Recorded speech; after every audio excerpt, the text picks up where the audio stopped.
Rabbil alamin. Assalamualaikum warahmatullahi wabarakatuh.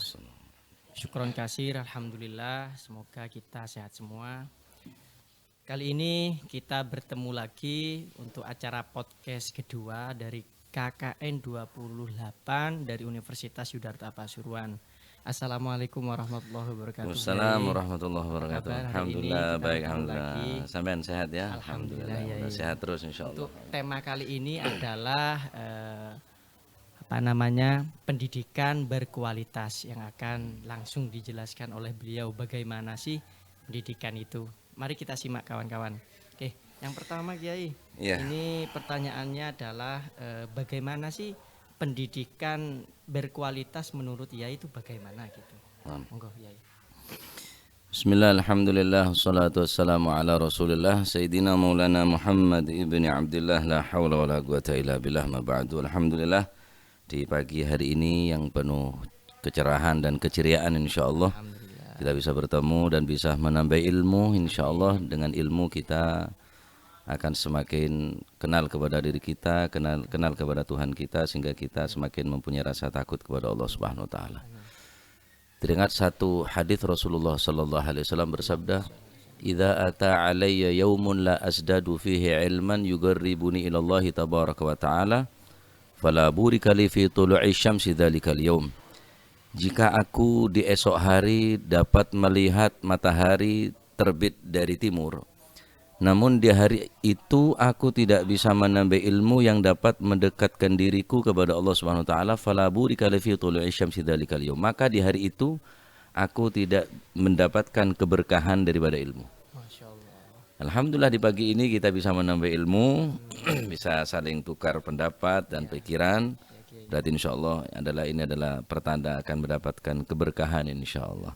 Nah, terkait dengan pendidikan, memang kadang-kadang orang-orang ini menganggap si pendidik itu kayaknya kurang kurang begitu antusias bagi para pendidik, kurang begitu menghargai kepada jasa-jasa daripada pendidik. Padahal sangat penting. Sangat penting karena kita ini pendidikan ini memang harus dimulai sejak dini, Mas. Sejak dini. Bagaimana tidak? Akan berkualitas dari mana kalau anak ini tidak kita didik? Bahkan dari dalam perut pun sudah ada pendidikan. Mungkin ada. Ya, ini dikatakan oleh para ulama. Ada tarbiyah ini, ada pendidikan ini ada dua. Ya. Ada tarbiyah qoblal wiladah, ada tarbiyah ba'dal wiladah. Tarbiyah qoblal wiladah, pendidikan sebelum lahir. Jadi anak sebelum lahir sudah kita didik dari dalam perut ibu, dalam rahim ibu. Bagaimana caranya? Kata dokter spesialis kandungan itu, Mas, pernah saya bincang-bincang sama Bu dokter ini, Pak, kalau sampean mau keluar atau masuk rumah, keluar rumah itu biasakan pamit sama cabang bayinya. Oh gitu ya, sudah dididik. Sudah dididik. Ini saya ajib kok, aneh ini, apa maksudnya? Ternyata setelah kami belajar, kami cari apa itu dalilnya, ternyata ada memang tarbiyah sebelum kelahiran anak ini memang ada.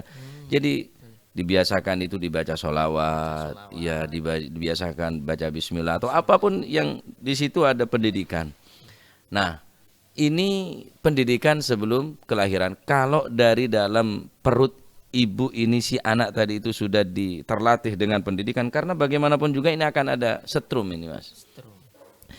Jadi anak bayi yang baru keluar itu pun disunahkan dididik, yang telinga yang sebelah kanan diadzani, yang sebelah kiri dibaca iqamah, diikamati.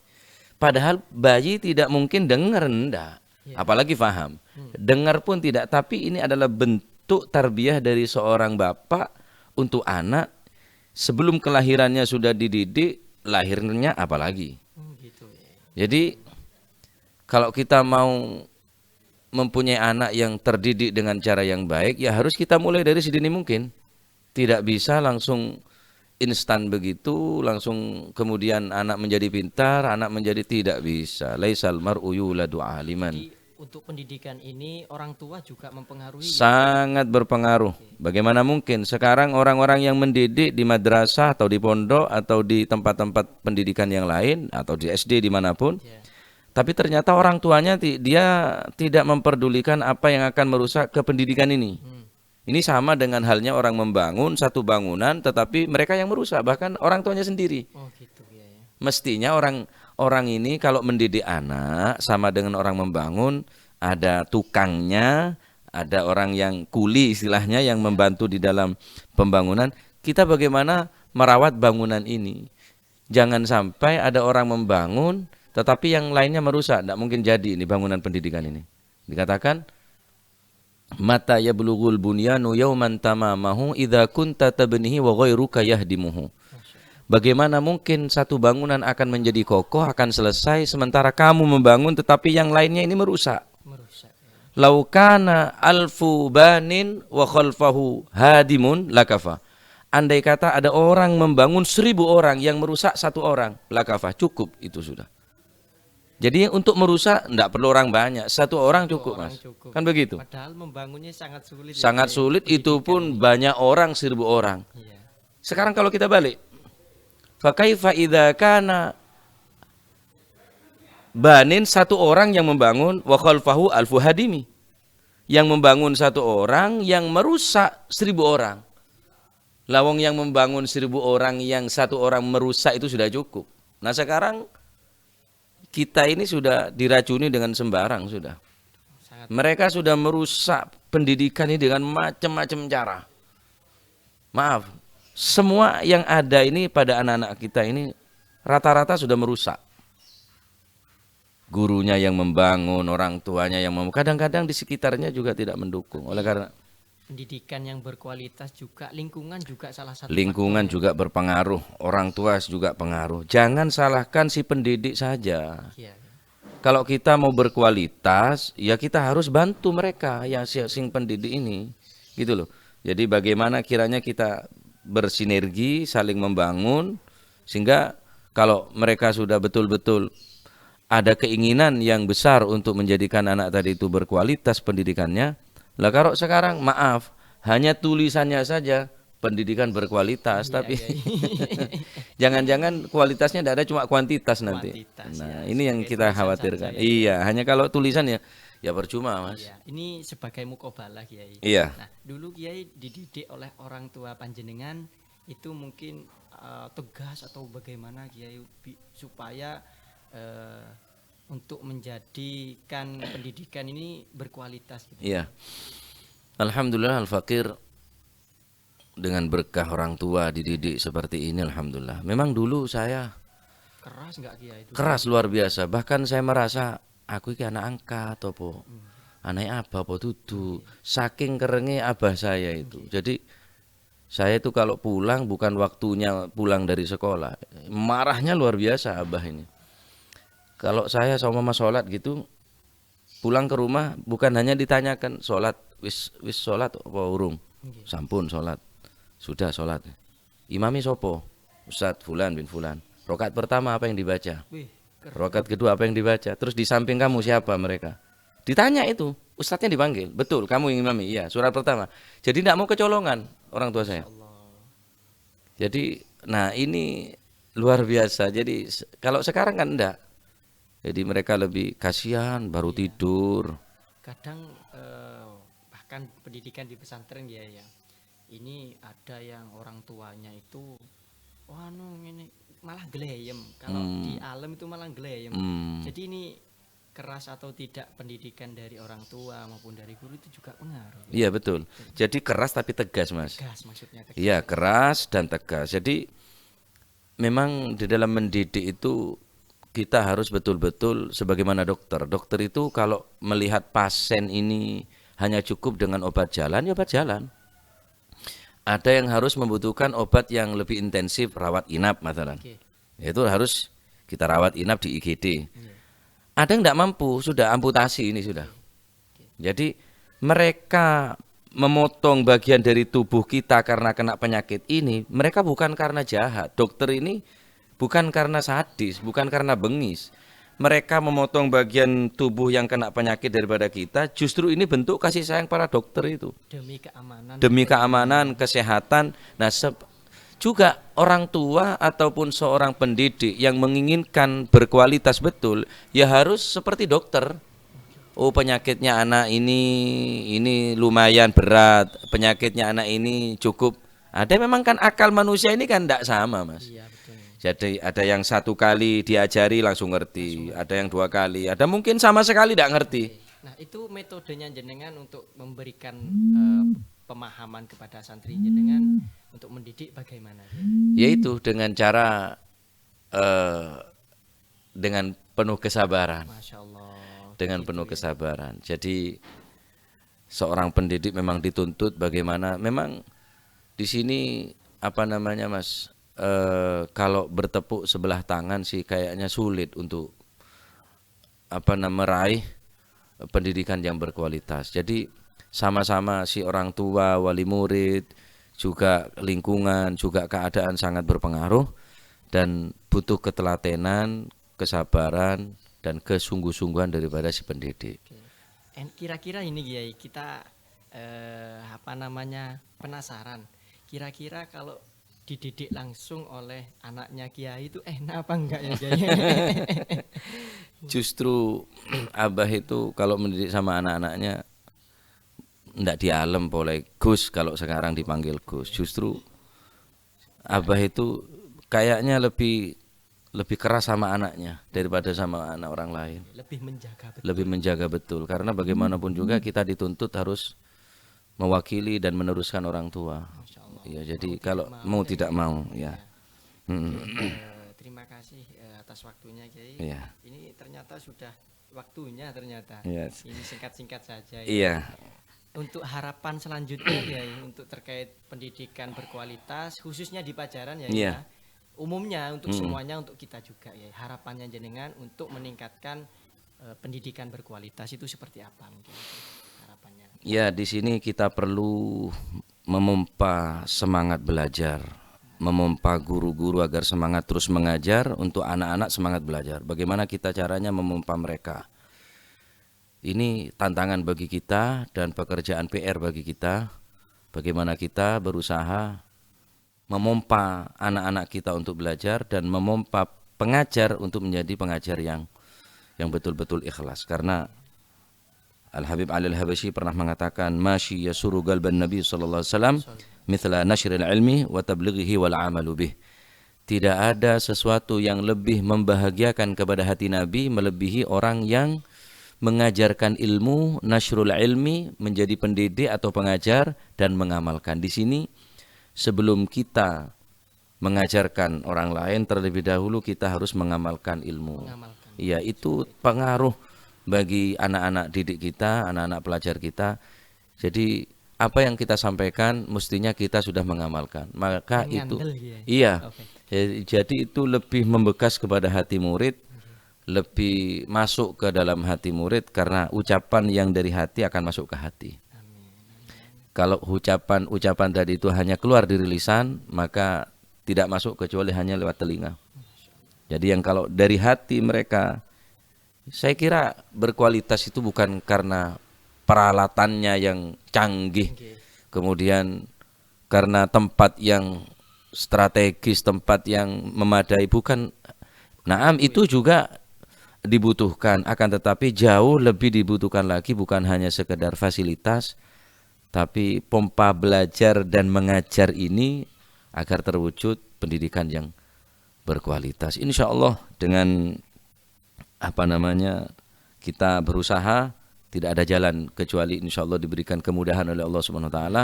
Selama kita mau berusaha dan mau menyebarkan ilmu, mau mengajar, ya kadang-kadang orang itu sukses kalau berkualitas banyak belum tentu. Kalau sekarang orang itu berhasil karena banyaknya, bagaimana dengan Nabi Nuh?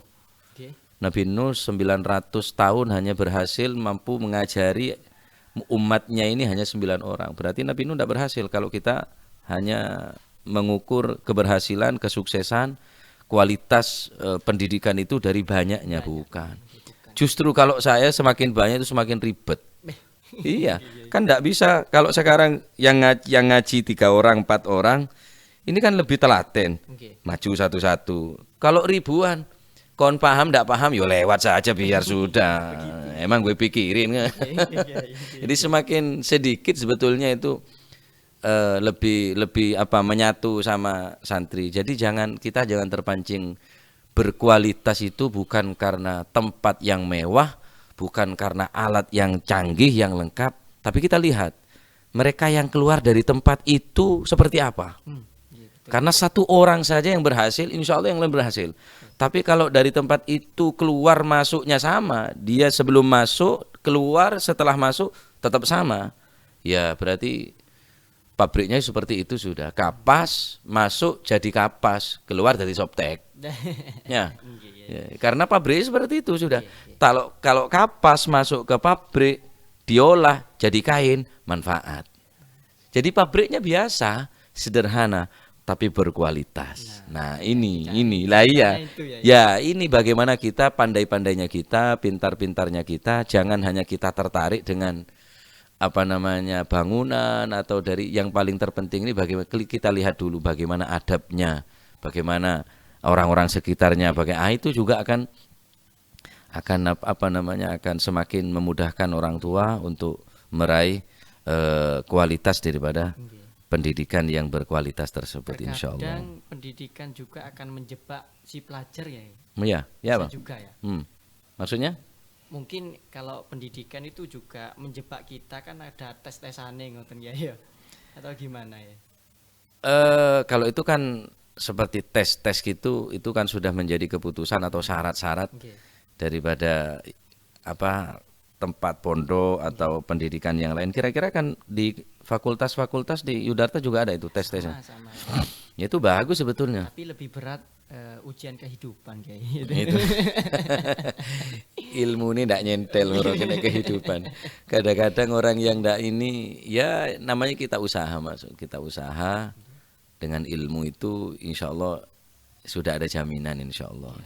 Yang penting saya apa namanya menyarankan jangan kita tertarik kualitas itu karena tempat yang mewah, fasilitas yang hebat, akan tetapi kita lihat bagaimana anak-anak didik mereka. Oh, ini akhlaknya baik, dia lulusan sana, dia pernah sekolah di sini, dia kok seperti ini, masya Allah luar biasa. Berarti ini sukses ini. Jadi kalau kita hanya kata tadi bukan kualitas tapi kuantitas yang kita capai, ya naudzubillah, percuma akhirnya. Ya, yang jelas si pendidik juga penting. Karena sedikit kami tambahi, ada Sayyidina Ali bin Abi Thalib. Sering kita dengarkan ini dari anak-anak dari kalangan pesantren. Ini ada Sayyidina Ali berpesan tidak akan mencapai ilmu atau kesuksesan kecuali dengan 6 hal. Ya, dengan 6 hal ini maka manusia akan mencapai apa yang ia cita-citakan, yaitu ilmu yang bermanfaat, ilmu yang berkualitas insya Allah.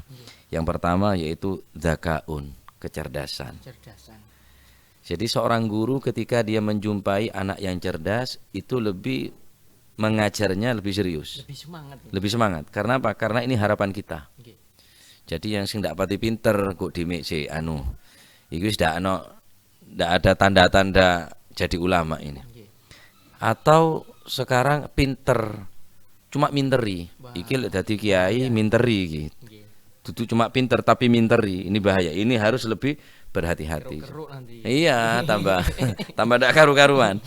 Dzakaun, yang pertama memang kecerdasan di dalam mencari ilmu, perlu kecerdasan dan itu faktor utama di dalam meraih kualitas daripada pendidikan. Yang kedua, hirsun, tamak. Rakus tentang ilmu. Dia selalu merasa tidak cukup dengan ilmu. Dia terus ngaji, dia terus belajar. Ini akan kualitasnya akan berkualitas nanti kalau seperti itu. Jadi kalau kita belajarnya hanya di kelas saja, di fakultas saja, tapi di rumah kita nganggur, tidak tercapai itu semua. Hiris ini tamak, tidak merasa cukup dengan ilmu, begitu. Jadi merasa kurang terus, dia rasa penasarannya tinggi, ingin selalu mengetahui terus. Ini kok ada ilmu gini, ilmu apa ini itu, dipelajari terus membaca. Yang ketiga, istibar atau sabar. Sabar mencari orang mancing itu Mas, orang mancing pengen sukses dapat ikan. Mas yo dipangan pancing itu ndak atu iwak yo mancing maneh. Mancing maneh kepanasan, kehujanan, keanginan ya wis ya apa harus sabar. Kita cita-citanya jelas ingin dapat ikan. Lah ingin dapat ikan ini ya ndak gampang. Karena kepuasannya ada kepuasan tersendiri. Kalau hanya sekedar makan di pasar pun banyak kan begitu. Tapi orang mancing ini karena ada kepuasan, ada usaha sehingga walaupun apa namanya si pemancing ini rela berpanas-panasan, dia berjemur 1 hari penuh demi meraih ini apa namanya ikan ini. Nah, sebagaimana orang yang mancing kita harus jangan kalah sama mereka. Mancing pun itu harus sabar. Harus sabar, apalagi ilmu. Ilmu ini tidak semudah membalikkan telapak tangan. Ilmu ini apa namanya gampang-gampang susah. Jadi perlu apa namanya kesabaran. Nah, orang yang sabar insya Allah akan meraih kesuksesan. Yang keempat adalah bekal. Bekal yang cukup. Jadi biaya juga perlu. Nah, sekarang mau belajar tidak ada biaya. Dari mana? Nah, alhamdulillah sekarang biaya sudah mampu semua. Saya kira orang-orang tua ini untuk pendidikan apapun saya kira insya Allah mampu. Cuma zaman dulu pulpen pun tidak ada. Kertas tidak bisa pakai kertas. Mereka pakai tulang belulang. Mereka nulisnya sulit, ditulis di kulit-kulit. Jadi Imam Syafi'i kualitasnya luar biasa. Padahal dengan keterbatasan apa namanya bekal, dengan keterbatasan fasilitas, tapi mereka mampu. Ya kita harus berkaca ke sana. Mereka tidak punya laptop, Mas. Mereka tidak ada YouTube mereka. Sekarang ini potensi untuk menjadi orang yang sukses lebih besar sebetulnya. Tinggal bagaimana kita memanfaatkan sesuatu yang ada ini. Pulpen kita sudah ada, kertasnya sudah ada, pengajarnya ada, tempatnya luar biasa. Dan ini memang dibutuhkan. Nah sekarang bulgoh ini apa namanya yang kita butuhkan, alhamdulillah bekal sudah mampu. Yang kelima yaitu bimbingan guru. Bimbingan guru ini sangatlah penting. Karena orang yang belajar ilmu tanpa guru dikhawatirkan setan yang akan mengajarinya. Muallim, orang yang mengajar. Ini penting. Kita lihat kalau ilmunya ini si guru ini sanadnya nyambung. Dia punya guru sampai kepada Rasulullah SAW. Itu juga menjadi pertanggungjawaban di iya, akhirat karena nanti, ya? Iya, karena kalau andai kata ilmu ini tanpa sanad, maka mereka akan gampang berbicara. Makanya ilmu tidak gampang bicara orang sembarangan karena di situ ada sanad. Sama halnya dengan obat. Anda pengen cari obat yang manjur, Anda periksa sama dokter, beli obat, tentunya ada resep. Nah, resep ini ibarat sanad, Mas. Kalau sampean andai kata mereka mampu memberikan resep, ya hanya pakai aneh koyok dokter, pakai putih, terus pakai alat-alat kedokteran, yo dokter gadungan namanya. Kan begitu. Jadi pengajar di sini juga penting. Kita lihat sanadnya. Kalau Anda mempunyai guru, terus sanadnya sudah ketemu, ini sudah bagus luar biasa. Yang terakhir, tulus zaman. Tulus zaman ini kata Sayyidina Ali ingin mencapai kesuksesan dan kualitas pendidikan tidak cukup 1 tahun 2 tahun, puluhan tahun. Nah sekarang kalau mondok 2 tahun rapi. Apa kira-kira? Yo dapat bantal, Mas. Bantal biler. Di tulus zaman. Jadi 6 ini mari kita betul-betul perhatikan di dalam pendidikan yang berkualitas, yaitu dengan cara zakat kecerdasan. Kecerdasan ini apa namanya diantaranya dengan banyak puasa, terus apa namanya banyak mutola'ah, belajar, membaca, itu akan menambah kecerdasan. Sekarang orang cerdas cuma dia malas, ya ndak pinter. Angel. Ada orang ndak pati cerdas tapi dengan mereka sering membaca dia akan cerdas. Yang kedua, tamak tentang ilmu, hiris. Yang ketiga adalah istibar, sabar. Yang ketiga yaitu bekal. Yang keempat bimbingan guru. Yang kelima bimbingan guru atau si pengajar, pendidik. Yang keenam adalah tulus zaman. Zamannya panjang, itu tidak cukup. Sampean berapa tahun di Yudarta ini? Masih baru ya. Berapa? Jauh-jauh khusus ngono kok. Masih baru 10 ya. Oh, alhamdulillah baru 10 tahun. Itu iya 10 tahun ibarat orang ngarit dapat insyaallah. Ya, tapi kalau sedikit-sedikit baru 1 tahun 2 tahun. Kalau saya membahasakan kalau di madrasah ini Mas, saking apa cek ini menarik sama mereka wali murid ini. Kadang-kadang saya ngisi di pertemuan wali murid sini. Anak-anak orang tua ini mestinya paham. Anak itu kalau sampean sudah bulghoh ada, bekal sudah mampu dari ibtidaiyah naik ke tsanawiyah. Di ibtida ini berapa tahun? 6 tahun. Kita belajar 6 tahun. Di SD kita 6 tahun. Menginjak ke tsanawiyah, ini SMP 3 tahun, sama. Kemudian SMA 3 tahun juga. Ini berapa sudah? 6 tahun sama 6 tahun 12 tahun ya. Sekarang aliyah ini juga 3 tahun. Nah, madrasah yang ini kalau laki abiniyah, kalau perempuan alaqiyah gitu. Ada bahasa Arabnya ya. Bahasa Arab Timur kan. Kolaborasi itu Mas. Madura dan Jawa dan Arab. Di sini loh ada bahasanya kayak gitu. Jadi kalau dari ibtidaiyah langsung naik ke alaqiyah ya enggak dapat apa-apa. Jadi ada tahapan ini. Jadi tsanawiyah 3 tahun, aliyah 3 tahun, setelah 6 tahun ibtidaiyah baru abiniyah, alaqiyah gitu. Iya, insyaallah.